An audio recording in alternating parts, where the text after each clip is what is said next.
Hello my student, it's me again, Gracious Kanzini from Educare Tanzania. My Form 4 student, I hope you are doing well. We are proceeding with our chemistry session, and we are proceeding with a series of our session in our topic, which is soil chemistry. In this topic, my student, we have a lot of several subtopics, but we are proceeding in the concept of manures and fertilizer. And today, my students, we are going to look on the methods of fertilizer application. So, methods of fertilizer application. The following are some of the methods used in applying fertilizer. Tushajua kwamba okay, katika kipindi kilichopita tuliona jinsi gani tunaweza tukafanya determining ya fertilizer ambayo tunaweza tukaitumia tukaiapply. So sasa hapa tunaenda kuona methods, njia ambazo tunaweza tukazitumia so as we can apply our determined amount of fertilizer. Tumejua kwamba okay, tunatumia kilogram 500. So tunazitumia vipi? Kuna njia mbalimbali. The first is broadcasting method. Broadcasting method is a method of applying this kind of fertilizer. Kwamba ni method of fertilizer application. Another one is the placement methods. Placement method. Another one is side dressing. Side dressing. Tutakuja kuona side dressing nini and so forth. Foliar spraying. Another is drip application. Another is bending. So my student, hizi ni method tofauti, njia mbalimbali ambazo tunaweza tukazitumia katika kuapply our determined amount of fertilizer. Tumejua kwamba tunatakiwa to apply a certain amount of fertilizer. So in which way? Kuna hiyo broadcasting, kuna displacement kwamba tunahamisha hiki, tunaweka hiki, kuna side dressing kwamba juu tu tunazipaka, tunaziweka whatever. Kuna hiyo foliar spraying kwamba tunapulizia tu, kuna hizo drip application tunachimbia kabisa, bending, there is a lot method. So we are going to look one after another. Na I hope my student, baada ya kuzisoma hizi, for those student ambao kwao wanafanya shughuli za kilimo, mtakuja mtaona kwamba kumbe wazazi walikuwa wanatumia njia hizi kufanya hivi katika kuapply hizi mbolea. Why? Tutakuja kuona hapa, tutakuja kupata ile awareness. Tutakuja kupata ujuzi na vile vile utaenda kuapply na wewe kufanya kumsaidia mzazi. Na yule ambaye also you are just interested or you are interested in engaging in agriculture, you will apply this for future. So first one is the broadcasting method. When we talk about broadcasting method, this involves the random scattering of fertilizers on the farm, either manual or fertilizer spreads. Kwamba hii hapa ni ile random scattering. Unafanya ile random scattering of the manures. Kwa hiyo katika farm, katika ile shamba lako unatumia hii method ya broadcasting katika kufanya scattering ya zile fertilizers, ambapo either inaweza ikawa ni manual or fertilizer spreads. Manual unatumia tu nani kuzimwaga and so forth. So this is another method of applying, and namna nyingine ya kufanya application ya kutumia zile determined amount of the fertilizers. Something to note here in the broadcasting method is that it's used with nitrogenous and the potassium fertilizers. Kwamba mbolea au aina za fertilizer ambazo zinatumika hapa ni zile nitrogenous fertilizer. So the nitrogenous fertilizer as well as the potassium fertilizers are the best in the broadcasting method. We can be able to scatter them, we can be able to spread them in the farm depending on this method. Another one, it is used when soil is moist. Kwamba this kind of broadcasting method inatumika pale ambapo soil inakuwa ni very moist. So yenyewe inakuwa na categories. Kumbe utaona kwamba okay, wakati soil inakuwa ni moist ndo this kind of wanamwaga mbolea, wanafanya hivi. So unakuja sasa kupata ile awareness kwamba okay, kumbe broadcasting method wanaitumia katika kuapply fertilizers once the soil it is made up of moisture. Now another method is the placement method. Placement method, hapa tunafanya placement. Tunatoa hiki, tunaweka hiki. That is the simple meaning of placement. Tuna replace and so forth. Now fertilizer is put in the planting hole or drills. and then fertilizer mixed throughout with the soil before the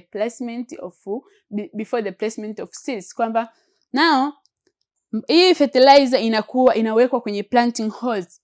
Kuna wale for instance wale wanaoteshaga maize plant, wanakuwa wanachimba shimo. Akishachimba ile shimo, we are putting the fertilizer. Tunaweka sasa ile fertilizer. Baada ya kuweka ile fertilizer, then ina mix throughout the soil, inachanganyika na soil for a certain time before placement of the seed, kabla tujaweka mbegu. So unakuta kabisa zile holes, zile pits, zile mashimo au zile drills ambazo wamezitoboa wamechimba, wana mix up, wanaweka zile hizi fertilizer. Baada ya muda sasa anakuja anafanya placement, anaweka mbegu. Sasa mbegu ikiwa pale inaota vizuri, ipo kwenye conducive environment ambayo kunakuwa na rich of the nutrient, kwa sababu wameapply hii method ya placement kuweza kuapply mbolea au zile fertilizers. Something to note in placement method is yenyewe the method used when applying phosphatic fertilizers. Kwamba hii kumbe inatumika, it is conducive or the friendly with the phosphatic fertilizers. And when we talk about phosphatic fertilizers, we are talking about those fertilizers which are made up of the phosphorus primary micronutrient. Another method of applying these fertilizers are side dressing. When we talk about side dressing, this is a placement of nitrogenous fertilizer at the side of the crop or around the growing crops. So you can see side dressing, it means that tunazipakaza au tunazimwaga kwa pembeni. So na mostly fertilizers ambazo zinakuwa zinatumika hapa ni nitrogenous fertilizers. Nitrogenous fertilizers zinakuwa zinawekwa at the side of the crops, pembeni mwa zile crops, yale mazao. Vile vile around growing crops, kwamba ile mimea inavyoendelea kukua, around kule ukuta wanamwaga mbolea. Na for instance mbolea ambazo zinatumika hapa ni hizi nitrogenous, wanamwaga kule. So something to note in this side dressing is that it mainly used on perennial crops like coffee, haya mazao ya perennials, kwa mfano kahawa. Kwa hiyo kumbe this kind of side dressing, wale wakulima wa kahawa, wa zao la kahawa, ndo wanaelewa jinsi ya kutumia hii method, kwamba hii side dressing mostly inatumika katika haya mazao ya kama vile kahawa, coffee crops. So wakati wa kufanya planting coffee crops, it is where this side dressing method is applicable, so as to use or to apply the measured or determined kind of the fertilizer. Another method is all about foliar spraying. When you talk about foliar spraying, this involves the putting of fertilizer solution on the leaves of crops which absorbed by leaves. Kwamba hii ile fertilizer inakuwa in form of solution. That's why ina involve spraying. Kwamba ile fertilizer inakuwa katika hali ya umiminika, ambapo ita involve spraying. Spraying mean that itakuwa inapulizwa. Kwa hiyo inapulizwa wapi au inanyunyiziwa wapi? Kwenye leaves za ile mimea, kwenye yale majani. Ikinyunyizwa pale kwenye yale majani, obviously the leaves of the crops will absorb those fertilizers, and hence will grow healthy. So something to note here in this foliar spraying method is that applied when conditions do not allow the use of soil applied fertilizer. Kama condition hairuhusu soil applied fertilizer, ndo hii spraying inaweza ikatumika, kwamba ana spray kwenye yale majani ya mmea. But also it applied to avoid formation of complex compound which reduce the availability of plant nutrient. Kwamba yenyewe inakuwa applied ku avoid hizi formation complex. Kunakuwa na formation of complex compounds ambazo zenyewe zina reduce the availability of plant nutrient. Kwa hiyo hii hapa inatumika. So in order to avoid those complication of kuleta madhara au kuleta changamoto katika hizo plant nutrient, this spraying method can be applicable. Another one is drip application.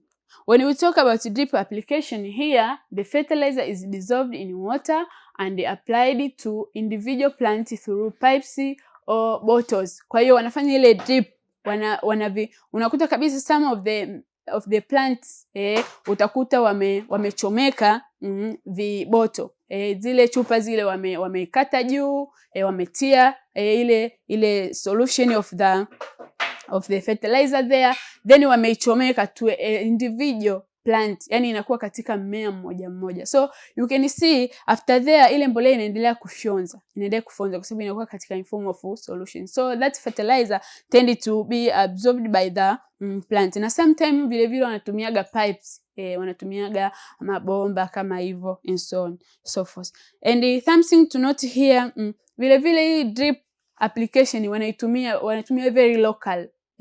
Hii sio rahisi sana kutumika katika yale mazao ambayo unasema this is for business, this is for economic purpose, so because it's very local.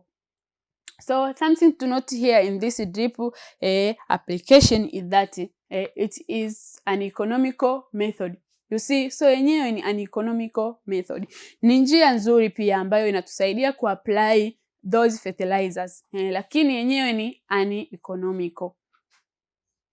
It is commonly used in the horticultural practice of gardens, cultivations and the management crop field. Kwamba zenyewe hizi hapa, as I said, it is local, so zinatumika katika zile gardens, labda mtu ameotesha baadhi some of the plant there. Kwa mfano just ni labda maua fulani, anaotesha hilo ua, it is individual plant, so anaweza apply hii drip application ili kuweza kuinvolve au kufanya application ya zile fertilizers. So hii hapa inatumika sana sana katika hizo practice of the garden, cultivation and the management. Another one is banding. When we talk about banding, this fertilizer placed either below or on the side of the seed or plant, usually at the distance of 6 up to 9 cm from the seed of plant. That way it's called banding. So yenyewe ina involve ile unakuwa na inyunyuzia ambayo inaweza ikaweka below or on the side of the fertilizer, yani pembeni au chini ya, it depend, lakini inakuwa inatengenezewa na umbali kabisa. So anatengeneza katika distance fulani ambayo inaweza ikawa ni 6 to 9 cm from the seed or from the plant. Kwa hiyo yenyewe ina involve hii banding method. Lakini zote hizo zilikuwa ni njia ambazo this kind of fertilizers, determined fertilizers can be applicable or can be used in that way. Now my students, let us see the advantage of inorganic or artificial fertilizers. Tunapoongelea hizi inorganic fertilizers au tunapoongelea hizi artificial fertilizers, tunaongelea hizi mbolea ambazo zinatengenezwa. They are manufactured or they are produced by using the power of human beings. So tuone sasa zina umuhimu gani. What are their advantage? Now the first one is they are not bulk and can be transported easy. Kwamba tunapoongelea the bulky substance or bulky things, tunaongelea ile mavitu makubwa, yani makubwa, mazito and so forth. So to easy inorganic fertilizer or this kind of fertilizer, zenyewe they are not bulk, kwamba sio kubwa kiasi kwamba ambapo inakuwa ni difficult katika transport, katika kusafirisha. So zenyewe ni easy to be transported kwa sababu zinakuwa katika just a fertilizer bags, very simple, zinakuwa katika portable places. But also they contain readily available nutrient for plant growth. Kwamba tayari zenyewe zimecontain zile nutrient available kwa ajili ya plant growth. So you can see that kwenye ile fertilizer bag we have the nitrogen, we have the potassium, we have the calcium. So you can see those phosphorus essential nutrient, those nitrogen essential nutrient, those potassium essential nutrient are there in the fertilizer bag. So once you have or you afford that fertilizer, this kind of inorganic manure, fertilizer or artificial fertilizer, so you see that the nutrient is readily there. So once you apply them, inasaidia katika ile growth of the plant, health and so forth. Another advantage of this inorganic fertilizers or these artificial fertilizers is they are relative easy to apply compared to manure. So this one ni rahisi kuzitumia ukilinganisha na manure. Manure zina criteria zake, zina conditions za kutumia, time and so forth. But this kind of inorganic or these fertilizers zenyewe zinakuwa ni easy to apply them.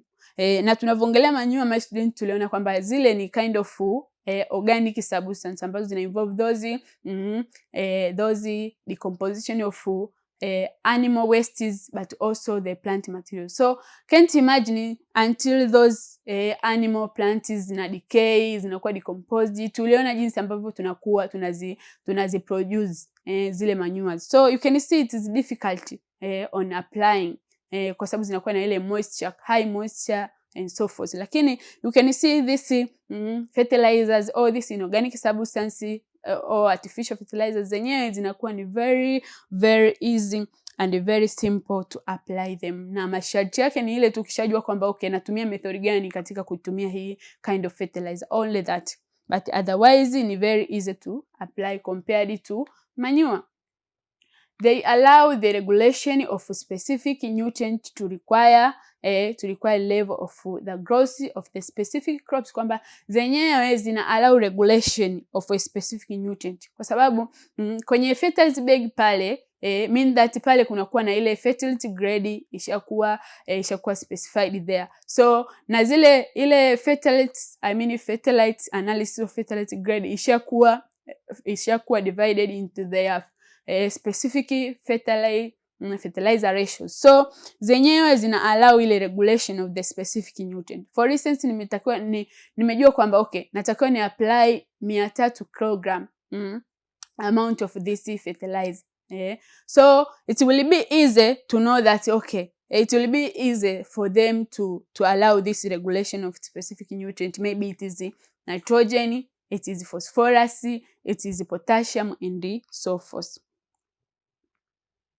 Now tunajua kwamba once something it has the advantage katika namna moja au nyingine, hicho kitu kinakuwa na madhara au na madhaifu yake. So now let us see the disadvantage of this inorganic fertilizers or artificial fertilizers. Kwamba hizi mbolea hizi inorganic or artificial fertilizers zina faida kubwa na zina mchango mkubwa sana katika ukuaji wa mazao tofauti tofauti na katika economic purpose and so forth. Lakini tukija katika upande mwingine lazima kunakuwa na zile weaknesses, madhara and so forth. Now tuone sasa hizi inorganic fertilizers zina disadvantage zipi.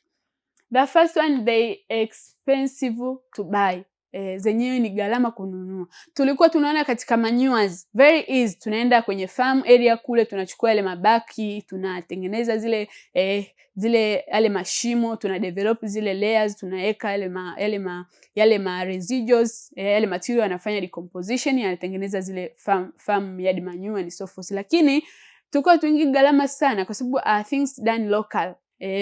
So you can see here, hii ina involve processes kuzitengeneza and so forth. So these chemicals mpaka tuhakikishe their ratios, their grades, their what. So you can see mpaka wewe unaiafford, unaipata, lazima ulipie gharama, unapata gharama. So ni very expensive to buy.